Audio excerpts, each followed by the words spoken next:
High friends, how are you? कसे आहात? अगोदरचा व्हिडिओ पाहिलात ना सगळ्यांनी? इंग्लिशचं फाउंडेशन कसं होतं, इंग्लिश फाउंड करताना सेंटेन्स स्ट्रक्चर कसं आहे, सेंटेन्स कसं बनतं सांगा बघू. काय काय लागतं आपण ट्रिक सांगितली होती. SVO. S means subject, V means verb and object. हे आपल्याला इंग्लिश फॉर्म होताना लागतं. त्याच्यानंतर आपण काय पाहिलं?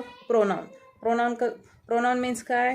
तर सर्वनाम. नामाबद्दल जो पर्यायी शब्द असतो त्याला काय म्हणतो आपण? सर्वनाम. आणि त्याच्यासोबत आपल्याला कशाची गरज असते अजून इंग्लिश शिकताना? Auxiliary verb. Auxiliary verb means सहाय्यकारी क्रियापदे, helping verb.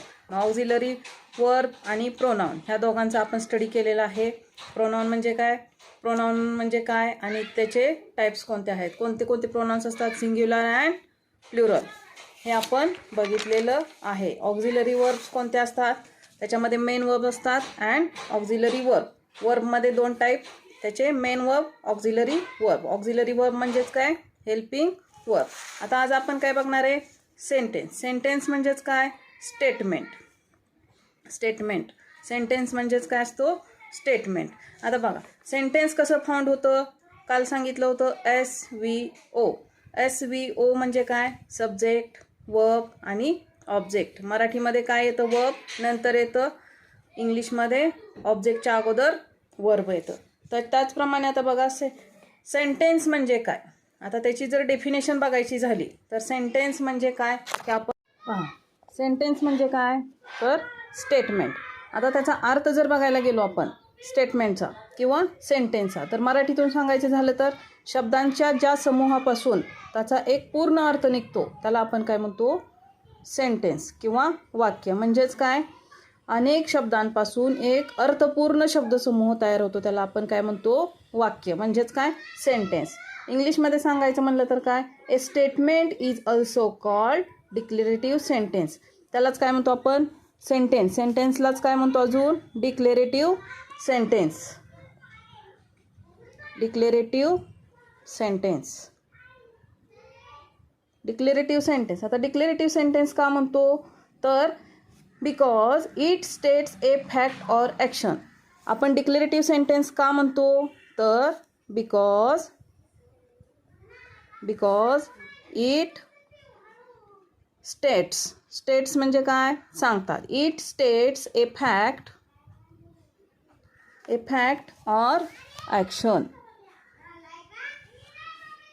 Fact or action म्हणजेच काय? डिक्लेअर करतं काय? एक कोणती तरी स्टेट आहे, पोझिशन आहे, किंवा आपण जे ॲक्शन करतो ती फॅक्ट सांगतं. किंवा एक्सप्रेशन म्हणजेच काय? भावना. Or expression.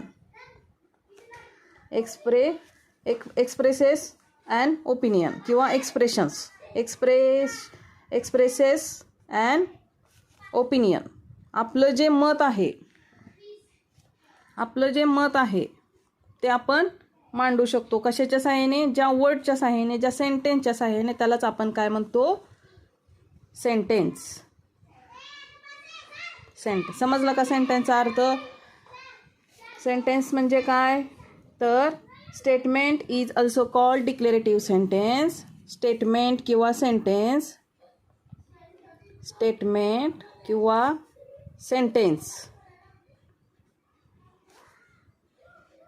त्यालाच काय म्हणतो आपण? Declarative sentence.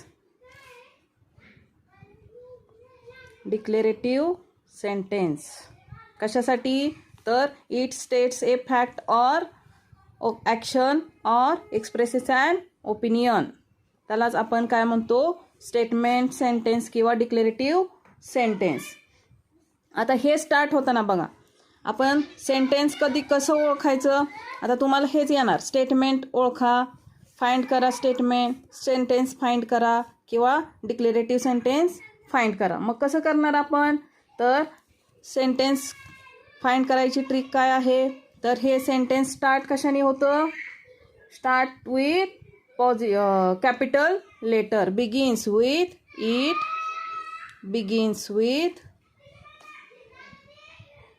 Capital letter. Capital letter means capital लिपीतले letters. Capital A, capital B, like capital letter. बघा मी छोट्या छोट्या कन्सेप्ट तुम्हाला व्यवस्थित क्लिअर करते. अँड एंड्स विथ आणि शेवट कशाने होतो? एंड्स विथ कशाने लास्ट होतो? फुल स्टॉप. फुल स्टॉप कशाला म्हणतो? जो पूर्ण विराम असतो, जो डॉट असतो लास्टला वाक्याच्या शेवटी, हा आहे full stop. Start with capital letter and ends with full stop असं जर असेल तर आणि तरच त्याला आपण काय म्हणणार? सेंटेन्स. ओके. बघा आता ह्याचे टाईप्स कोणते आहेत? तर affirmative sentence and negative sentence. आता ह्याचे टाईप्स कोणते आहेत? Types of sentences. Types of sentence कोणते कोणते टाईप्स असतील सांगा बघू मग. 2 टाईप्स आहेत. फर्स्ट कोणता? Affirmative sentence. फर्स्ट कोणता? Affirmative sentence.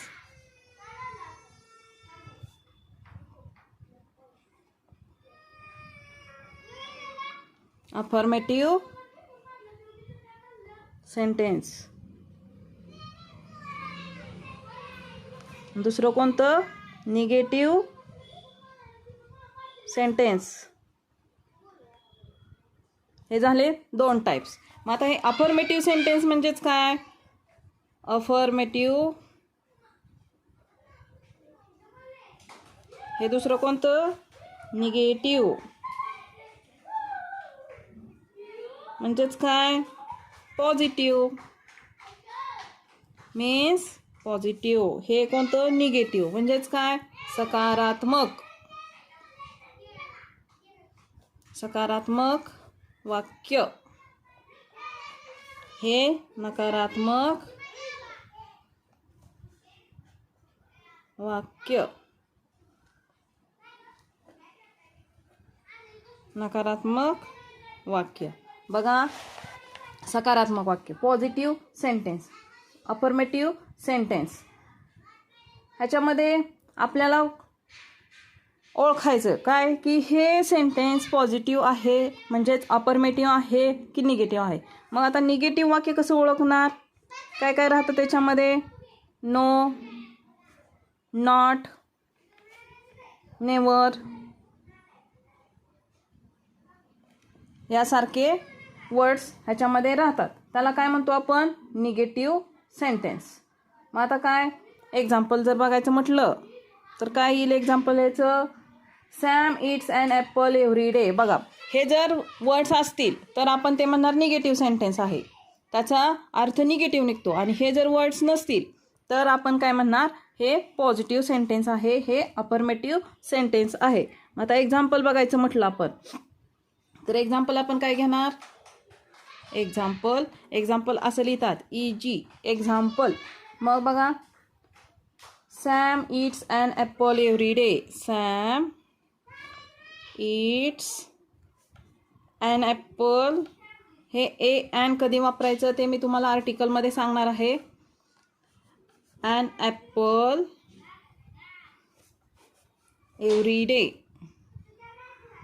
Every day. ह्याच्यामध्ये आपल्याला हे वर्ड्स दिसतात का? नो, नॉट, नेवर, नथिंग दिसते का? काय नाही. म्हणजे हे कोणतं एक्झाम्पल असेल? सेंटेन्स कोणता असेल? Affirmative sentence.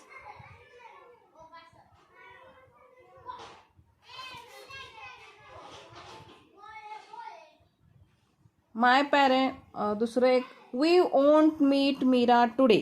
दुसरं एक एक्झाम्पल घेऊ आपण. We won't Meera today. बघा आता ह्याच्यात डायरेक्ट तुम्हाला नो, नॉट, नेवर दिसते का? नाही. पण बघा ओंट. ओंट कशापासून तयार होतो? वी नॉट शॉर्ट फॉर्ममध्ये आपण कसं लिहितो? ओंट. म्हणजेच काय? ह्याच्यामध्ये अजून एक वर्ड एन-टी. सेंटेन्समध्ये जर एन-टी आला, N' T असं जर आलं तर आपण काय म्हणणार, ते कसलं आहे, निगेटिव्ह आहे. मग ह्याचे जे एक्झाम्पल काय काय असतील, can't, shouldn't,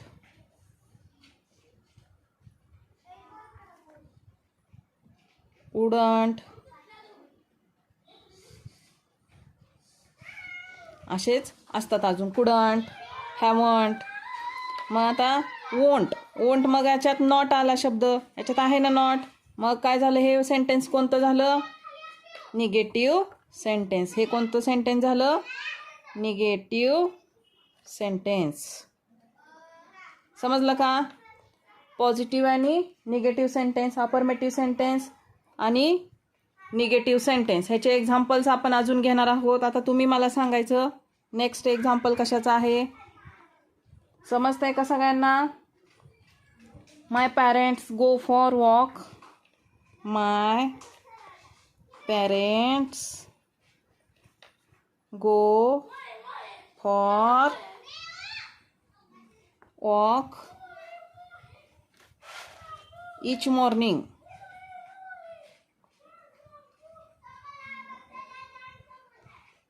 each morning full stop दिलाय बघा. म्हणजे हे सेंटेन्स आहे का, कॅपिटल लेटरनी स्टार्ट होते, एंड फुल स्टॉपनी होतोय.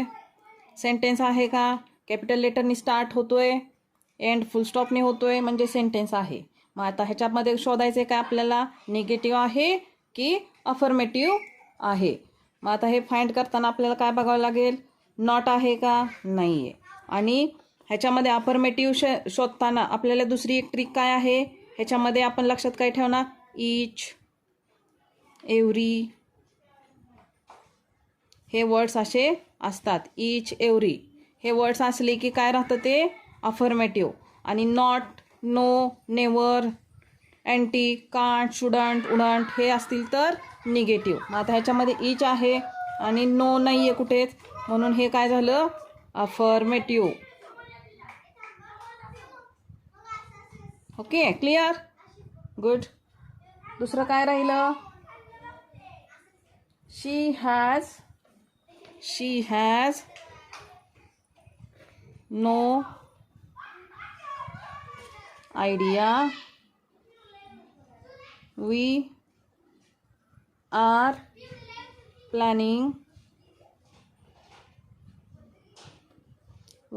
planning a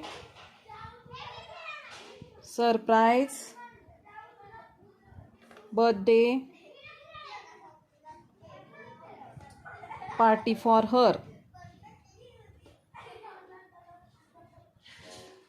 नोटबुक घ्यायची, पेन घ्यायचा आणि राईट डाऊन करत करत स्टडी करायचा. फक्त लिसन करून, फक्त ऐकून आपल्या गोष्टी कन्सेप्ट क्लिअर होणार नाहीत. त्यामुळे प्रत्येक वर्ड ना वर्ड आपण लिहून घ्यायचं आहे. माझ्या नोट्स तुम्हाला मिळतील, पण त्याच्यासाठी तुम्हाला आपलं ॲप्लिकेशन जॉईन करावं लागेल, आपल्या क्लासला व्हिजिट करावी लागेल. मी तुम्हाला खाली डिस्क्रिप्शनमध्ये लिंक देईन. तुम्हाला डिटेल स्टडी करायचा असेल तर आपल्या ॲप्लिकेशनला भेट द्या, तिथे सबस्क्राईब करा. आणि मग आपल्याला ह्याच्या पुढचे जे एक्झाम्पल्स आहेत अजून डिटेलमध्ये स्टडी करण्यासाठी मी तुम्हाला टेस्ट देणार आहे. त्या टेस्टमध्ये आपण कोणाचे किती करेक्ट येतात, तुम्हाला कन्सेप्ट क्लिअर आहेत का नाही हे समजून जाईल आणि डिटेलमध्ये स्टडी पण करता येईल. बघा, ह्या एक्झाम्पलमध्ये काय आहे, she has no idea we are planning. तिला आयडिया नव्हती कशाची, planning a surprise birthday party for her. तिच्यासाठी पार्टी मिळेल बर्थडेची, हे तिला कसलीच कल्पना नव्हती. मग आता ह्याच्यामध्ये वर्ड कोणता येतोय का, ईच वगैरे आहे का, नाही आहे. मग वर्ड कोणता आहे, नो. म्हणजे हे कोणतं सेंटेन्स झालं, निगेटिव्ह.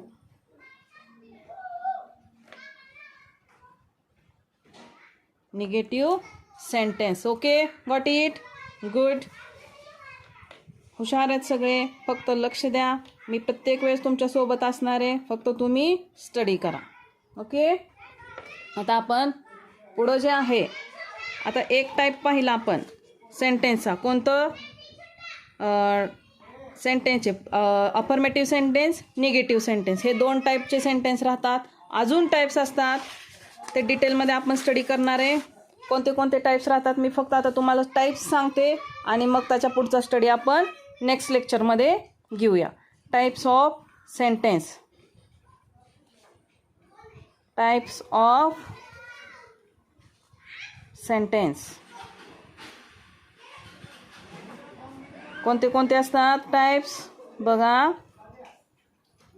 मी तुम्हाला खूप डिटेलमध्ये सांगणार आहे. तुम्ही फक्त स्टडी करायची तयारी ठेवा आणि नोटबुक घेऊन बसायचं. फक्त तसंच बसायचं नाही. ओके. बघा असर्टिव्ह सेंटेन्स.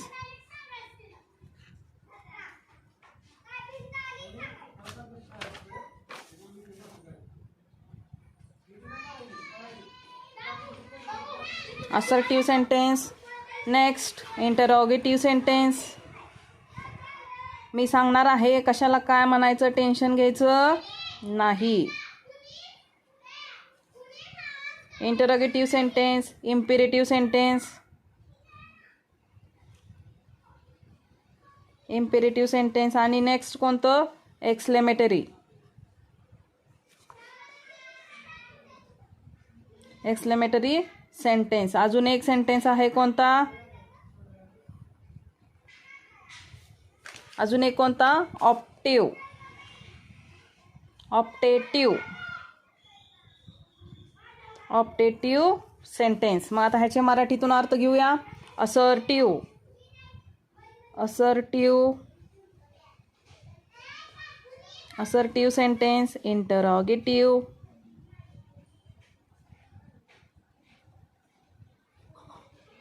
इंटरोगेटिव्ह. इम्पेरेटिव्ह.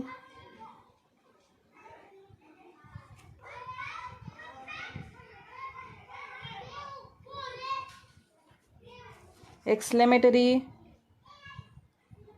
आता मी मराठीतून नाही लिहित बसत, फक्त लक्षात ठेवा आणि तुम्ही लिहून घ्या तिथे तुम्हाला जर कळत नसेल तर. Assertive, interrogative, imperative, optative and exclamatory. मग ह्यालाच काय म्हणायचं असर्टिव्हला विधानार्थी वाक्य. विधानार्थी वाक्य जे आपण पहिल्यांदा बघितलं. विधानार्थी वाक्य. दुसरं कोणते प्रश्नार्थी वाक्य. इंटरोगेटिव्ह म्हणजे काय प्रश्नार्थी वाक्य. आज्ञार्थी वाक्य. म्हणजेच काय इम्पेरेटिव्ह. आणि एक्सक्लेमेटरी म्हणजे काय उद्गारवाचक वाक्य. उद्गार. उद्गार जेव्हा निघतो, बाप रे केवढा मोठा साप आहे, अलास व्हॉट हॅपन, बाप रे, शट, इश्श, हे जे आपल्या तोंडून निघतात ते काय असतात उद्गार. उद्गारार्थी वाक्य, उद्गारवाचक वाक्य. आणि ऑप्टेटिव्ह म्हणजे कसलं इच्छा. मला वाटते पाऊस पडावा, मला वाटते परीक्षेत खूप चांगले मार्क्स मिळावे. आपली जी इच्छा असते, मला खूप छान सायकल मिळावी, मला छान प्राईज मिळावं, माझा फर्स्ट नंबर यावा, हे जे राहतं आपली इच्छा असते ना, इच्छा, मला खूप छान घर बांधायचं आहे वगैरे आपल्या इच्छा असतात, त्या झाल्या इच्छादर्शक वाक्य. ह्याचा डिटेल स्टडी आपण नेक्स्ट लेक्चरमध्ये करणार आहे. मी तुम्हाला लिंक देईन, त्या लिंकला तुम्ही सबस्क्राईब करा आणि आपल्या ॲप्लिकेशनला व्हिजिट द्या. मी तुम्हाला डिटेलमध्ये शिकवणार आहे. तुम्हाला कधीही कसलीही इंग्लिशची भीती राहणार नाही. त्यामुळे तुम्ही फक्त स्टडी करण्याची तयारी ठेवा. ह्याचा आपण स्टडी नेक्स्ट लेक्चरला घेऊ. आपण भेटू नेक्स्ट लेक्चरमध्ये. थँक्यू.